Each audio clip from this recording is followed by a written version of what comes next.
मेरा नाम ज्योति है। आज मैं आपको अपनी कहानी सुनाने वाली हूँ।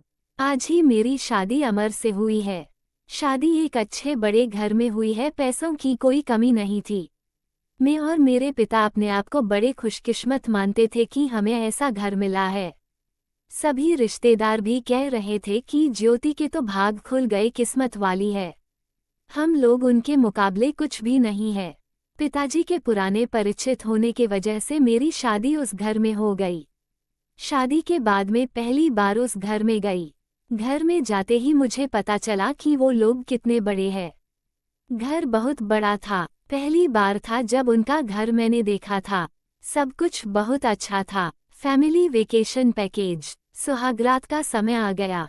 लेकिन उसके पहले मेरी सास और ननंद मुझे अकेले में ले गई। मेरे समझ नहीं आया, मुझे लगा कुछ बात करना होगी। उनके चेहरे उतरे हुए और डरे हुए थे, जैसे कि कोई बात वो मुझसे करना चाहते हो। मैंने उन्हें पूछा, क्या हुआ, आप दोनों इतने डरे हुए क्यों हो? मेरी सास बोली, बेटा हम तुम्हें कुछ बताना चाहते हैं, लेकिन तुम ये सुनकर हिम्मत रखना। साथ ही मेरी ननंद भी बोली कि अब हम जो तुम्हें बताने वाले हैं वो बात हम तीनों के बीच में ही रखना। ये बड़ा घर है, यहाँ बात फैलते ज्यादा समय नहीं लगता, और वो बात सबके सामने आ गई तो हमारे घर की इज्जत मिट्टी में मिल जाएगी। अब तुम इस घर की बहू और तुम्हें इस घर का मान रखना होगा।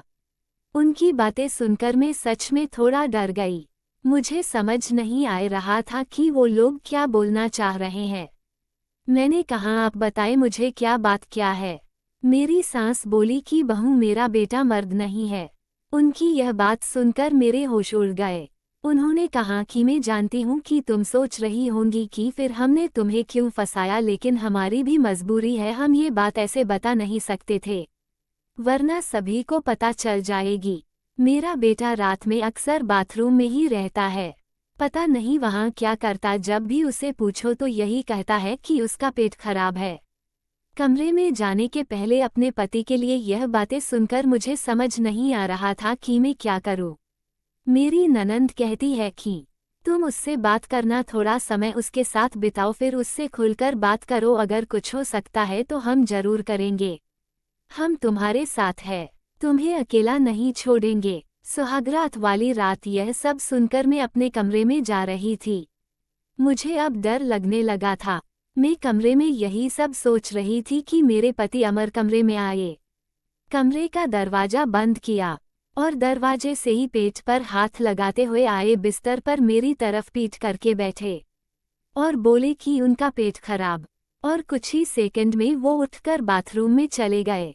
बिल्कुल वैसा ही हुआ जैसा कि मेरी सास ने मुझसे कहा था। पेट खराब हो तो थोड़ी देर बाद वो बाथरूम से बाहर आ जाते, लेकिन वो करीब 1 घंटे तक बाथरूम में ही रहे। मैं बाहर चुपचाप अपने बिस्तर पर बैठी रही। उन्हें मैंने आवाज भी नहीं दी। बस यही सब सोचते सोचते मैं बिस्तर पर लेट गई। करीब 2 घंटे बाद वो बाथरूम से निकले। मेरा अब उनसे बात करने का मन ही नहीं था। मुझे लगा कि मेरे साथ धोखा किया गया। वो भी चुपचाप अपने बिस्तर की साइड पर जाकर सो गए। सुबह मैं अपने आप को खुशकिस्मत मान रही थी और रात होते होते अपनी किस्मत को कोसने लगी। सुबह मैं जल्दी उठी और बाथरूम में गई। बाथरूम में जैसे ही गई मेरे होश उड़ गए, क्योंकि बाथरूम में एक नई नाइटी थी, साथ ही मेकअप का सामान। ये सब क्या था मुझे समझ नहीं आ रहा था। एक ऐसे इंसान से मेरी शादी क्यों करवा दी? सुबह मेरी सास और ननंद ने मुझसे पूछा, क्या हुआ बेटी रात में? मैंने कहा, वही जो आपने बताया था। ये कहकर मैं रोने लगी। मेरी ननंद ने कहा, माँ मैं कह रही थी ऐसे किसी लड़की की जिंदगी खराब मत करो, लेकिन तुम सभी ने मेरी बात नहीं मानी। अब ये क्या ऐसे ही घुट घुट कर यहाँ रहेगी? मेरी सास बोली कि बेटा तू जो भी फैसला लेंगी हम तेरे साथ है, लेकिन तुझे यह वचन देना होगा कि ये राज तेरे मुंह से नहीं निकलेगा। अगली रात फिर वो कमरे में आए। मुझे अब उनकी तरफ देखने का भी मन नहीं हो रहा था। मैं चुपचाप अपना बिस्तर करके अपनी साइड पर सो गई, क्योंकि अब बात करने को रखा क्या था। उन्होंने भी अभी तक कुछ बात नहीं की, उसकी वजह भी मैं जानती थी। थोड़ी देर वो बिस्तर पर बैठे रहे और फिर उठकर वो बाथरूम में चले गए।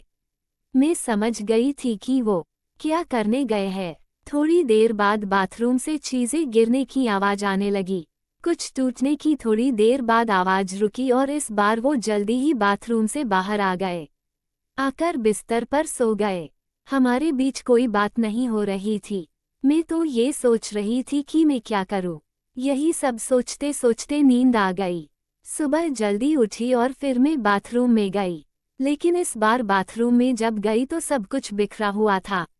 नई नाइटी को फाड़ दिया था, मेकअप का सामान बिखरा हुआ था। बाथरूम में कचरे में एक कागज भी था जिस पर लिखा था टू माई ब्यूटीफुल वाइफ। मेरे मन में अब शक आया कि ये सामान और कपड़े कहीं मेरे लिए तो इन्होंने नहीं रखे। लेकिन फिर मैंने सोचा कि मेरी सास और ननंद मुझसे झूठ क्यों बोलेगी। अभी मैंने उनसे कुछ बात नहीं की। सुबह मेरी सास और ननंद फिर मुझसे सहानुभूति जता रही थी। मुझे उनकी बातों से लगा कि वो चाहती है कि मैं अमर को छोड़कर इस घर से चली जाऊं। मुझे अब मेरी सास और नंद पर शक हुआ।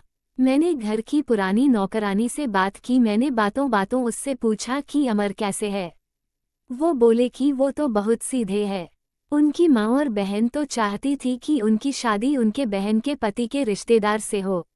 बहन और माँ तो बहुत कोशिश की लेकिन उनके पिता नहीं माने और उनके दोस्त के परिचित यानी आपसे शादी करवा दी। वो दोनों तो आपकी शादी के खिलाफ थे। कई दिनों तक घर में विवाद भी होता था। लेकिन तुम्हारे पति अमर ने कहा कि पापा जो बोले वही करते हैं। मुझे अब पता चल गया था कि मेरी सास और ननंद मुझे क्यों भगाना चाहते थे, इसलिए उन्होंने मुझसे झूठ कहा था। उन्होंने शायद अमर को कुछ कहा होगा। रात अब मैं अमर से बात करने का इंतजार कर रही थी। वो कमरे में आए तो उनका मुंह तो उतरा हुआ था। ये पहली बार था जब मैं उनसे बात करने वाली थी।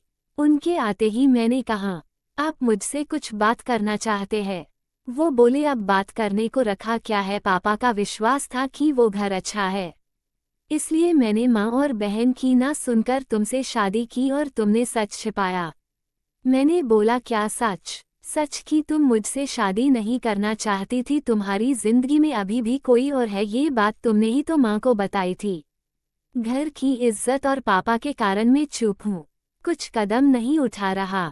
और मैंने भी देख लिया, सुहागरात रात जिंदगी में बहुत स्पेशल होती है। लेकिन मेरे बाथरूम में 2 घंटे रहने पर भी तुम्हें फर्क नहीं पड़ा। माँ ने सही कहा था कि तुम आवाज भी नहीं दोगी, बात भी नहीं करोगी। मैंने बोला, बाथरूम में रुकने को उन्होंने कहा था। और वो कपड़े और मेकअप वो मेरी बहन ने रखा था। कहा था पहली रात का गिफ्ट है, तुम्हारे लिए बाथरूम में रखा था। मैं उठकर उनके पास गई और उन्हें कहा, आपको पता है उन्होंने मुझे क्या कहा? फिर मैंने उन्हें सारी बात समझाई। कहा कि वो चाहते थे हम दोनों में गलतफहमी हो और हम अलग हो जाए, ताकि वो जो चाहते हैं वो पूरा हो जाए। उन्हें गुस्सा आया लेकिन मैंने कहा, नहीं, अब हम इस बात को यही खत्म करेंगे और किसी को कुछ नहीं कहेंगे। उस रात मेरी सारी परेशानी और गलतफहमी दूर हो गई। वो थी मेरी सही मायने में सुहागरात।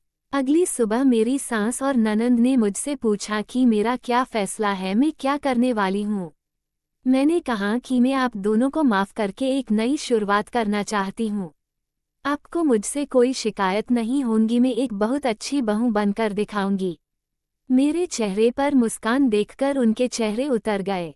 ननंद तो उसी दिन अपने घर चली गई।